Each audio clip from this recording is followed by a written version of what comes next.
बाहेर विकतचा जसा म्हैसूर डोसा खातो अगदी तशाच चवीचा म्हैसूर डोसा आज आपण घरी बनवणार आहोत. अगदी डोसासुद्धा कुरकुरीत आणि म्हैसूर भाजीसुद्धा खूप छान चमचमीत आणि खायला खूप टेस्टी लागते आणि घरच्या घरी केल्यामुळे हेल्दीसुद्धा. खूप भाज्या एकत्र करून ही भाजी बनवली जाते. खूप छान होते. तुम्हाला ही रेसिपी नक्की आवडेल. नमस्कार, कोमल रेसिपीजमध्ये तुम्हा सर्वांचं स्वागत आहे. आज आपण म्हैसूर डोसा घरच्या घरी कसा बनवायचा ते पाहणार आहोत. इथे मी कढईमध्ये 1 चमचा तेल घालून घेतला. त्यात एकदम बारीक चिरलेला कांदा घालून घ्यायचा. कांदा थोडा नरम झाला की याच्यामध्ये बारीक कट केलेली शिमला मिरची घालून घ्यायची. शिमला मिरची कांदा चांगला परतून घ्यायचा. थोडा नरम झाला की नंतर याच्यामध्ये बारीक कट केलेला टोमॅटो घालायचा, किसलेला गाजर घालायचं. हा जो म्हैसूर डोसा आहे हा खूप टेस्टी होतो, खूप छान होतं आणि जसं तुम्ही हॉटेलमध्ये खाता अगदी त्याच चवेचा कुरकुरीत असा हा म्हैसूर डोसा होतो. गाजर किसून घ्यायचा म्हणजे छान चांगला मॅश होतो. ह्या भाज्या परतल्या गेले की ह्याच्यामध्ये मी ते फूड कलर न वापरता लाल काश्मीरी मिरची असते त्या पावडरमध्ये पाणी टाकून पेस्ट बनवली आहे. छान असा कलर येतो आपल्या भाजीला. इथे लाल तिखट घालून घेतलं आहे. तुम्हाला किती तिखट हवं आहे त्याप्रमाणे तिखट घालून घ्यायचं. 1 चमचा पावभाजी मसाला घालून घेतला आहे. पाव चमचा हळद,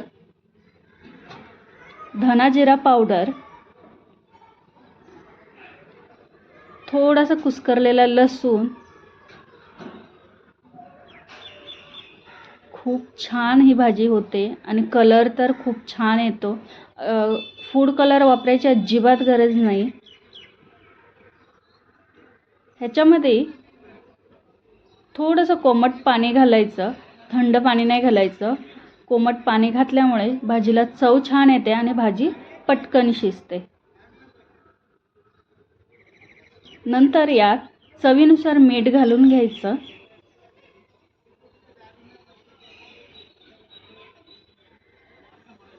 आणि ही भाजी शिजून द्यायची. जसं लागेल तसं याच्यामध्ये पाणी ॲड करत जायचं.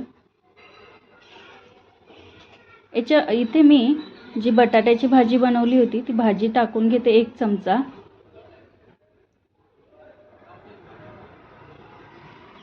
म्हैसूर डोशामध्ये बाकी व्हेजिटेबल तर असतातच पण बटाट्याची भाजीसुद्धा असते.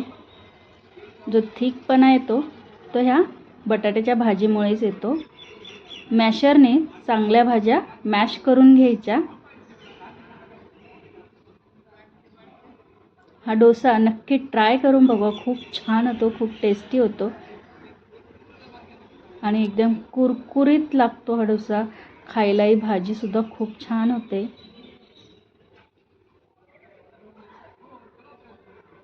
तुम्हाला जर भाजी थिक वाटत असेल, खूप घट्ट वाटत असेल तर तुम्ही याच्यामध्ये कोमट पाणी टाकून तिला थोडंसं गरम करू शकता, उकळी आणू शकता. कोथिंबीर घालून गॅस बंद करून घ्यायचा. आता डोसा काढण्यासाठी पहिला तवा चांगला गरम करून घ्यायचा. फास्ट गॅस ठेवायचा. नंतर मीडियम करायचा. पाणी टाकून घ्यायचं. ते पाणी पुसून घ्यायचं. नंतर तेल घालून घ्यायचं. तेल पूर्ण तव्याला लावून घ्यायचं. डोसा बॅटर घालून छान असा पातळ डोसा तयार करून घ्यायचा. गॅस मीडियमच ठेवायचा. मीडियम ठेवल्यामुळे डोसा छान असा कुरकुरीत होतो आपला.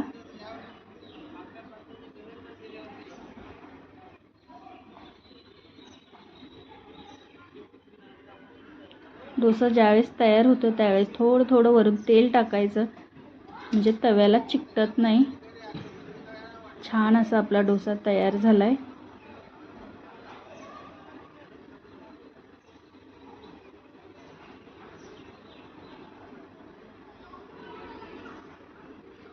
दुसराही डोसा अगदी तसाच बनवून घ्यायचा.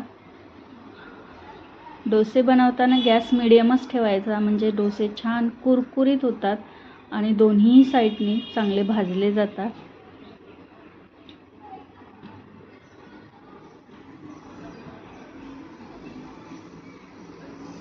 मस्त आपला हा म्हैसूर डोसा घरच्या घरी खूप छान चव देतो. चव येते ह्या डोस्याला. नक्की ट्राय करून बघा.